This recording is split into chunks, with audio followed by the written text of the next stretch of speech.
I awaken to the sounds of a lot of hustle and bustle. Okay, everything looks good. I'll check it out.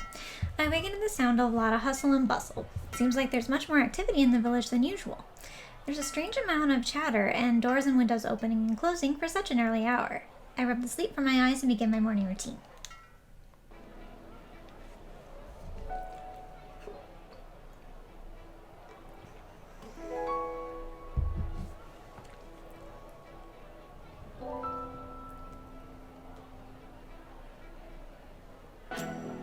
As soon as I step outside, I'm greeted with a flurry of activity.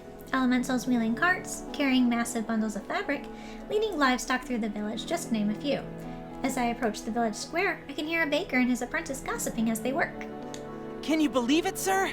We're finally going to have a female at the coming-of-age ceremony this year. How exciting! Take it easy on that dough, son. We haven't had an opportunity like this for 200 years. And I'll be damned if we lose out to Briarwood and his inferior sweet rolls because you've overworked the dough. As soon as they catch sight of me, their chatter ceases. Magnus motions towards me with his rolling pin and swats his hapless apprentice on the back of the head. The apprentice rushes over with a bundle wrapped in cloth. Whatever it is, it smells it smells incredible. Excuse me, miss? Ma'am? We would be honored if you would accept these sweet rolls. What's the occasion? We're just so excited about the coming-of-age ceremony that we got started early and now we've made too many. Please, miss, enjoy them. I shrug and accept the bundle with a gracious smile. Don't mind if I do. Thank you so much. These smell lovely. The apprentice bows profusely as he heads back away towards the bakery. Oh no, thank you, miss. You honor us. He continues bowing until he backs into his boss, who gives me a cheery wave with his rolling pin before steering his apprentice back into the kitchen. I've stopped by their bakery countless times on my way home from class. All this formality is a little strange. I won't say no to free sweet rolls, though. Before I can even unwrap the bundle to try a sweet roll, a few children approach me with bundles of flowers. They seem a bit nervous, but eventually one steps forward and offers me a flower crown. Miss, please do our family the honor of accepting. The child appears to be reading from a messy scroll on their wrist. I bend down and indicate my acceptance of their gift with a bow. They seem relieved they don't have to deliver the rest of their speech, and carefully place the crown on my head. My, what a fine crown. I feel like a goddess. The child drops into a formal bow, but she smiles cheerfully before turning and running back to the other children.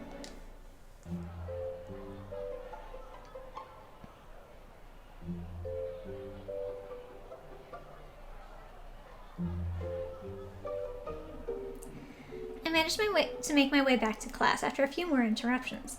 I hurry in to take my usual seat and unwrap the bundle of sweet rolls. The rolls release an intoxicating bouquet of sweet, doughy goodness. I pop one into my mouth. It tastes even better than it smells. I'll have to remember to get some more later. The boys have all arrived by already, and the smell of my sweet rolls wafting through the classroom stops their conversations. Rocco reaches over my desk and snatches a roll. He gives me a hammy wink and takes a bite. How kind of you to share with the class, darling. Those smell really wonderful. Could I try one?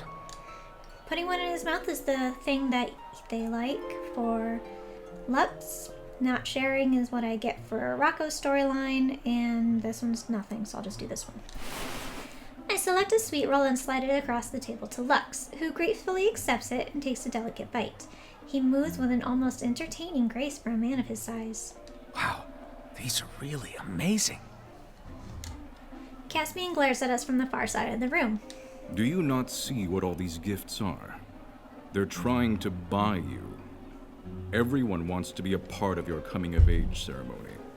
Are you truly so naive as to think all the men of our village are showering you with gifts for no good reason? Normally I would pick I know and I don't care, because obviously I know what's going on. However, picking this one is the one Caspian likes. And I'm doing Caspian's run, so I feel like I should do it. I wrap the sweet rolls back up and put them off to the side. I've suddenly lost my appetite. I wasn't really thinking about it. They just smelled really good. I'll be more careful of what gifts I accept in the future. Caspian's stern features soften and he gives me a regal, almost imperceptible nod.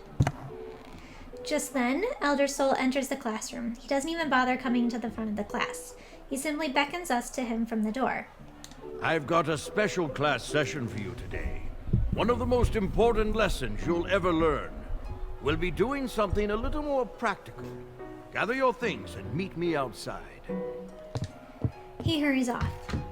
I thought our most important lesson was yesterday. There's an entire world that exists out there beyond your whim-wham, you know. Whim-wham? If you're calling it that, it means you're not mature enough to be talking about it. Can you idiots talk about Sirocco's penis somewhere else? You're blocking the doorway. How terribly rude of us. Not to worry, Iggy. We can continue talking about my penis on the way to wherever it is we're going. Ignatius draws his fist back to punch Rocco, but finds his wrist firmly gripped by Lux. Don't do this now, Ignatius. It's not worth getting in trouble. Save it for training in the afternoon. Ignatius withdraws his arm and pushes past Rocco, who seems entirely unconcerned. With the fight broken up, we all file out of the classroom and begin following after Elder Soul.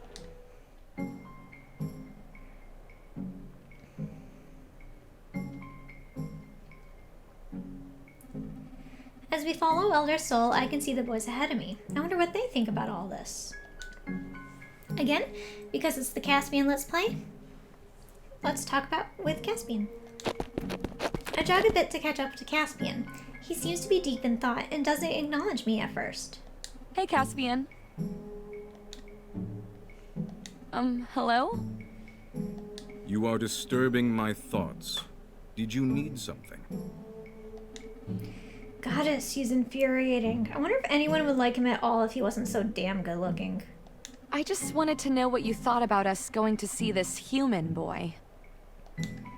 Caspian looks thoroughly annoyed by my question. What do I think? I think it is important to know one's enemies. I think it is fortunate that a boy this incompetent delivered himself to our doorstep. And I think his presence constitutes an act of aggression that is tantamount to war. You really think one boy is enough to cause a war? Do you think a boy incompetent enough to get captured would have made it this far alone? He was simply the weakest of his companions. Do not make the same mistake as the rest of our classmates. You are brighter than that. The same mistake? You mean don't underestimate the significance of this incident? Precisely. Did I hear that correctly? You are brighter than that?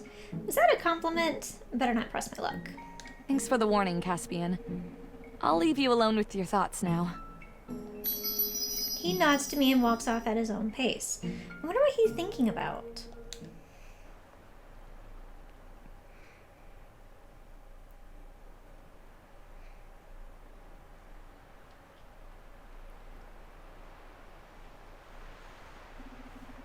We finally reach a small building on the outskirts of our village. Gather around and listen carefully. This human is an adolescent, like yourselves. He is the son of the village chief. He is immensely valuable as a prisoner, and unlike humans, we do not mistreat our prisoners. Keep your hands to yourself and keep your distance. How did he come to be in our custody, Elder? We found a group of adolescent human males skulking around the edge of the village, in violation of our inter-village agreement. You may recall that we've had a pact of non-violence with the humans for the last few centuries. Elemental males were permitted to visit the village in secret, and have children with any woman they chose, with the exception of human nobles, so long as the women consented. The agreement limited the number of human elemental relationships per year. It wasn't ideal, but we got what we needed, and the humans were able to have some measure of peace. Recently, the humans seem to have forgotten our agreement. Although our agreement is due to expire just after the coming-of-age ceremony, The humans have not even waited until then to begin their incursions. We took this boy as he had some worth as a prisoner, but his companions were of no use to us. There has been some tension between our village and the human village of late, but this is too far. We recognize that they are still boys, however, so we will give them an opportunity to make things right. Still, this is a good lesson for all of you. None of you are old enough to have left the village yet. Rocco coughs. So this boy represents an excellent chance to observe a human firsthand. Follow me.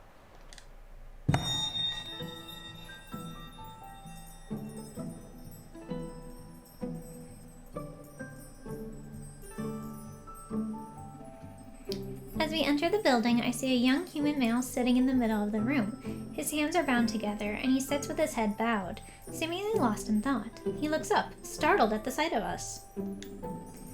He's strangely attractive. He has a boyish face, but his body is all man. He stares unabashedly at me. The contours of his handsome features lit prettily by a single lumen spell. The sight of a female elemental must be new to him. I thought a human boy would be a bit uglier. I can feel my face growing hot under his shameless gaze.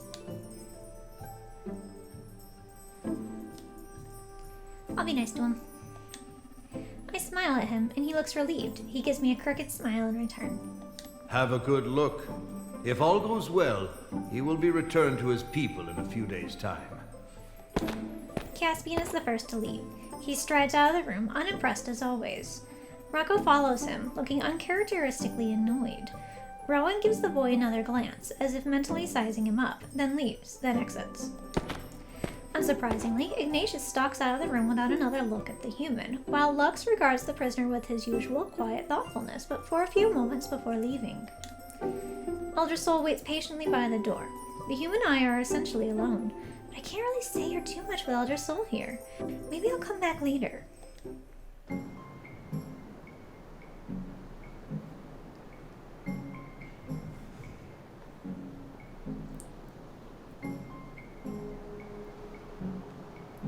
Now that we've had a look at the face of our enemy, we must ensure you are prepared to defend against them.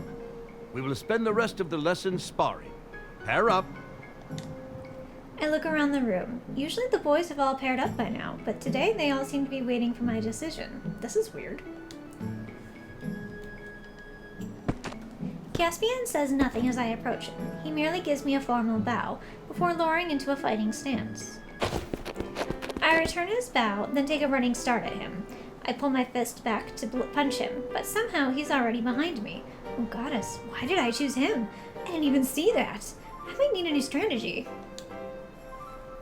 Playing dirty gives me the picture and it's the most fun, so that's the one I do. Maybe I can get into his head somehow. He acts like he's above everything, but he's still a man, isn't he? I'll have to get him in close. I rush him again and make as if to punch him, but I reach my arm out and get it around his waist as he's passing me. He tries to throw me to the ground, but I manage to pull him down with me. Time seems to slow to a standstill as we fall. I get behind him to prepare for a chokehold, but he seems to sense what I'm doing and slams the both of us to the ground, with me directly beneath him. Despite having the wind knock out of me, I'm still able to lock my arms around his neck. Caspian chokes out a raspy laugh. You would choke a water elemental. I can hold my breath for hours. Well, I can do this all day. So I guess we'll see who breaks first. Time to try something different. Caspian isn't like some of the others. Being this close together doesn't do much to him. I'll have to do something really crazy. I gather my courage, then plant a quick kiss on Caspian's temple. He stops struggling immediately. I can feel his entire body tense out on top of me. Success! And now to a sudden agonizing pain in my calf and knee. While I was congratulating myself on seemingly incapacitating Caspian, he'd driven his elbow into my calf and used my foot as a sort of lever, making me feel as if my knee was about to pop right off. I loosen my grip on Caspian for a moment, and he slips his arms up between his neck and my hands. The fight is over in an instant. The next thing I know, Caspian is standing with one foot planted on my chest, pinning me to the ground. Stay down. The next time you try to use a dirty trick, at least make certain you won't leave yourself open to easy counters. Across the room, Rocco parries a blow from Ignatius and knocks him to the ground. You're wasting dirty tricks on that stick in the mud. Darling, you're killing me. I don't know what either of you are talking about. It was a simple rear choke. Come on, Caspian, let me up. Let's reset. Caspian removes his foot from my chest and takes a few steps back. I stand up and brush myself off, glancing at him through my peripheral vision. It's almost impossible to tell, but I could swear I see the tiniest hint of a blush on Caspian's stern face. But perhaps I'm only seeing what I want to see.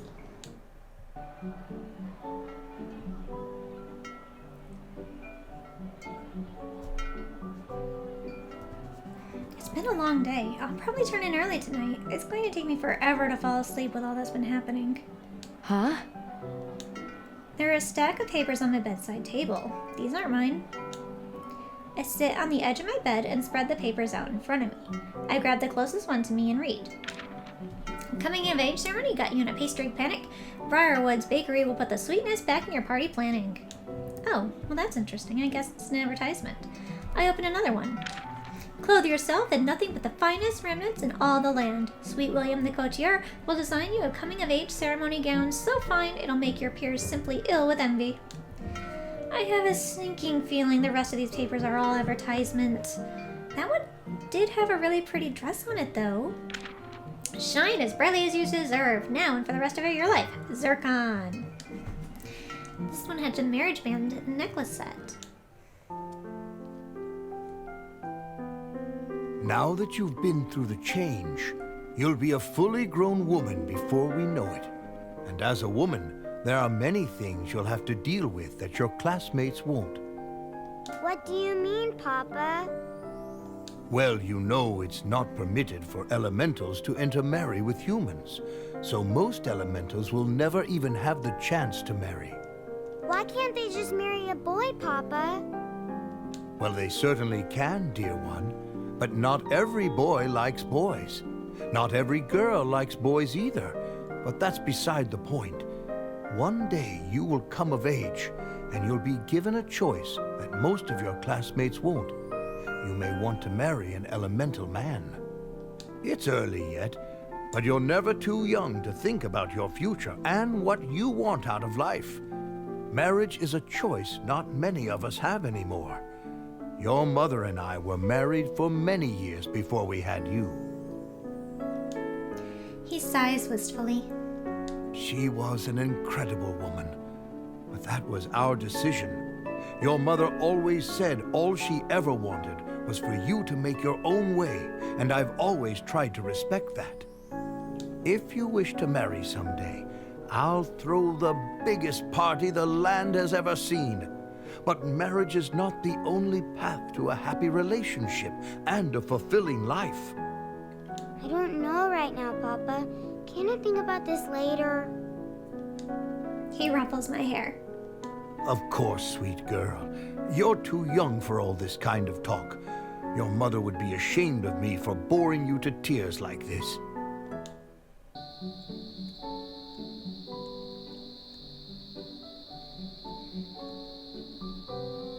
Oh, Papa, you always let me make my own choices. I haven't really given marriage that much thought since that day, though. I look at the marriage band and try to imagine what that great sparkling jewel would look like resting against my forehead. I'd never given it too much thought before now, but the idea of marriage just feels right. I wanted to be bonded to someone forever. I place the paper to the side so I can look at it again later. As I lay down to sleep, I find myself thinking less about marriage and more about the boys in my class. I find myself lingering on thoughts of Caspian. As I drift off to sleep, he's the last thing on my mind.